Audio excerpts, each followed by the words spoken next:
One of the most amazing things is that I think that being in a community of entrepreneurs allows each business to just overcome its obstacles more efficiently. Because when you see other people struggling with obstacles that translate to your business, they might manifest differently in your unique business than in theirs. But if it gives you insight into a process or a way of approaching a problem, you can avoid doing things wrong. You can make better decisions and learn from each other, even though you're doing dramatically different things. Yeah, it's interesting, yeah. I think, from my own personal experience too, I don't know, I couldn't have done it without the help of other people. But when you talk to people about being an entrepreneur, they sort of sometimes think it's this solo sort of act of bravery when it isn't. It usually is by getting other people to help you. Yeah. And if you can do it institutionally by coming to a place where they've set up a system and an environment, then that's great. Well, even just the emotional support that's required for a person to move ahead and stick with it even when there are bad days. Yeah. That involves other people, and I think it takes a village basically to raise a business. Yeah. And that comes in really different ways. It can Right. be financial, it can be emotional support, it can be just functional things like having somebody clean your house or watch your kids. Right. There's so much, it's a whole life that needs to be invested when you're starting something up, unless you start with a lot of resources. Correct. But the kind of entrepreneurs that I encounter most days are people who had a passion and didn't have a lot of money and were determined to make it work. So now we can sort of define this thing as co-working. So but I mean, so is co-working then sort of essential, the way we talk about it, because we're advocates, and the way I see it is that it does seem so important to an entrepreneur. It seems so important to people to be in a place where they receive all those benefits, support, accountability. Because I think and you can discuss this, it takes out the word competition. There is no competition. I don't even know if there's competition, if there was competition before, but what we see in co-working is there's no competition, it is all support. We all want each other to do a great job, and we all want each other to have a great company and do really great results. Do you see it that way as well? I think that has to do with the makeup of the community, frankly. At Carlson, we have an atmosphere that's not competitive and is incredibly nurturing. People are helping each other, both by working together and then overtly by one person saying, I need your help. Right. I don't necessarily think that happens everywhere that there's co-working. Is competition do you see competition now as why was there, why would there be? I mean, people come in here and say to me, there's a lot of marketing companies here. So why are you here? And I say, because we don't see that. Like you said, there is no competition. We're all rooting for each other to do well. We all have this sort of unique brand like you do, the unique articulation of who we are, and so we're all not similar, we're uniquely different. But is this sense of competition just always there and you have to consciously push it aside, or? I think to a certain extent. We certainly can't deny that competition exists, but for myself and for my clients who are creating really interesting things in the world and pushing the edges of human innovation, I see an abundant universe, and I think that focusing on competition comes from a perspective of scarcity, and I think there is scarcity. There are limited resources in this world, but I think that if we genuinely apply ourselves to real problems, that solving those problems is always going to be an opportunity. Right. And so, if you're solving a finite problem for a finite market, you might have to continue to diversify your offerings.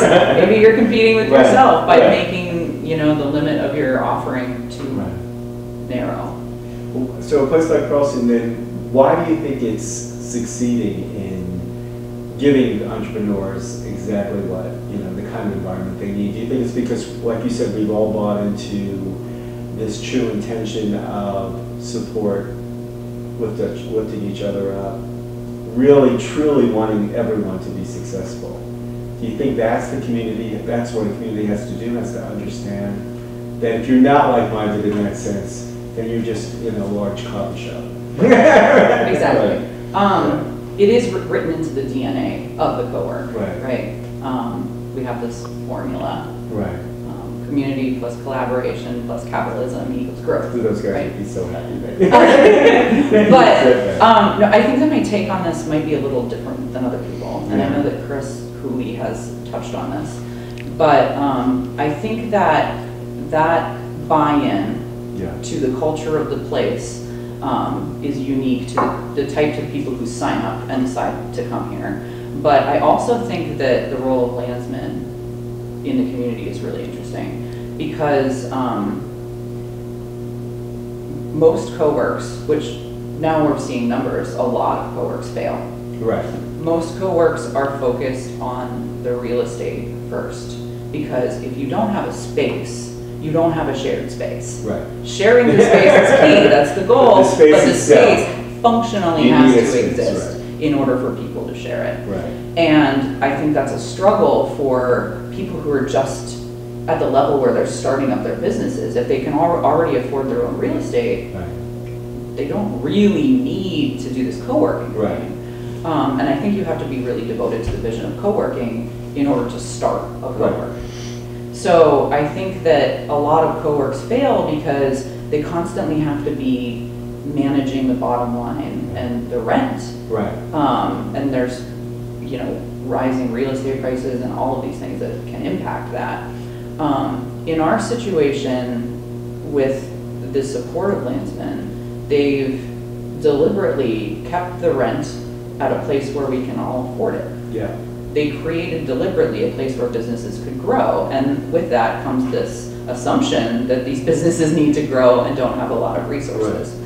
And since we have that stable real estate, we get to focus on who we bring in and who we interact with and our own businesses, rather than having this fundamental, like Maslow's hierarchy of needs, fundamental need to make sure that we can keep the lights on. We don't have to struggle with that, and I think that's a privilege and a really incredible way to go at this. It's sort of a perfect storm of all the partners that went into this, of contributing to a place that is uniquely sort of, you don't have to, you don't have to rely on other things. It just was a unique setup that was created for entrepreneurs to do well, to like you said, to grow and not have any other sort of concerns or needs or problems or.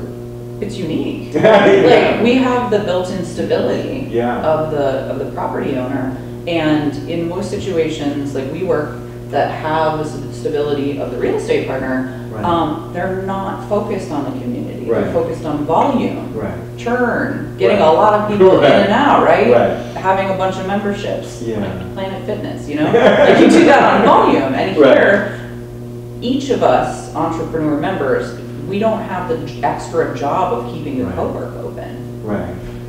And also, we have a community that's focused on collaboration. It's interesting. We've created an environment where if you are an entrepreneur, you can come in and it's this sort of perfect sense of just focus on what you're trying to do. Yeah, and if you don't and we'll come around you, but there aren't any other sort of problems or parts of it that you have to worry about. Because we've taken care of. Yeah, it's one check. It's not, the internet works, and if it doesn't work, you can talk to Do you think that's why we're successful in Rochester? I think, and why some of the others might not have been successful. I think.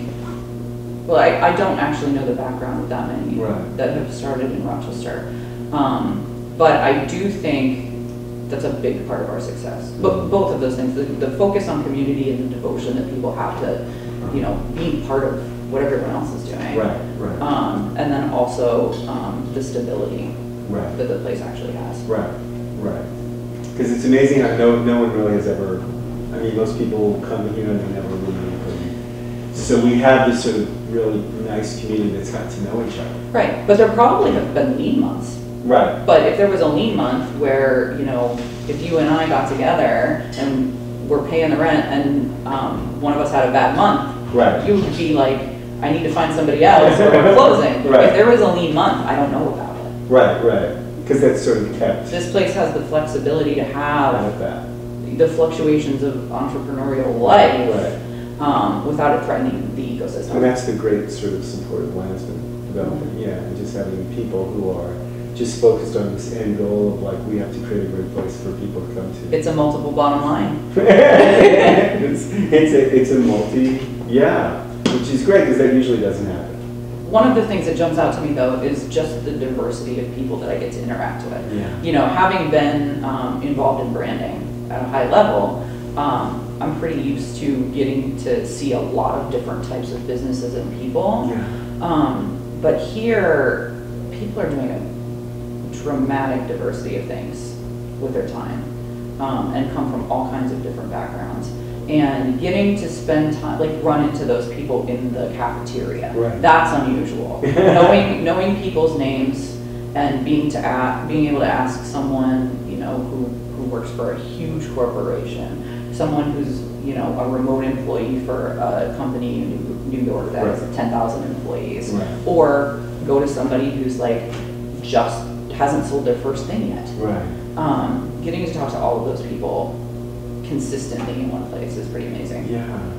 Is it then just so great that we have an educational sort of aspect to this, that you're constantly learning about everything? Oh yeah, the fact that the community is creating its own programming so that we can further share the assets of the community. They're institutionally making people sort of explain what they do. That's remarkable. Yeah. I think that you do not get that when you go into a coffee shop. Right, right. We don't have the grinding of coffee beans in here, which is great. But also, when you go into a coffee shop, no one is, you know, there are coffee shops that have little flags on the table now where you can say, come sit with me, or stay away. Do they have flags on the table now that say come sit with me? Certain progressive coffee shops do, that will say a variety of things. Wow, that's awesome. But like, I'm going to wear headphones, but you can sit with me. We should have this. No. We don't need that. Right, that's true. But that's fun. But I mean, just the idea that you can learn every single day, I think is interesting. Yeah, you can if you want to. There are multiple, you know, communication platforms employed here, so that we can go on Slack and have a conversation there. We can go on Facebook and tell people like, hey, I'm going to this event. Do you want to come with me? What do you think? Yeah. People can share resources. It's incredibly dynamic. And like you said, the institutional aspect where we have people doing literal lunch and learns in this room because we feel that that's a powerful thing. Yeah, that's incredible, and it's a resource worth paying for. Actually, it's this incredible bonus that people are willing to get up and just share with the community the thing that they understand.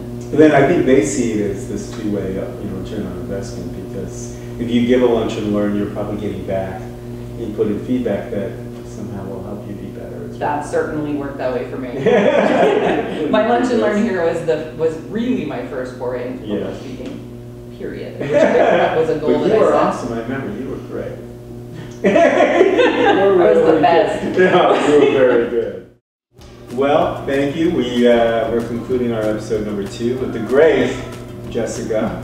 I just, if anybody out there has any questions, please get those questions to Carlson Cowork, and we'll go to the website, www.carlsoncowork.com. But look out for episode number 3, and take care. See you guys. Bye.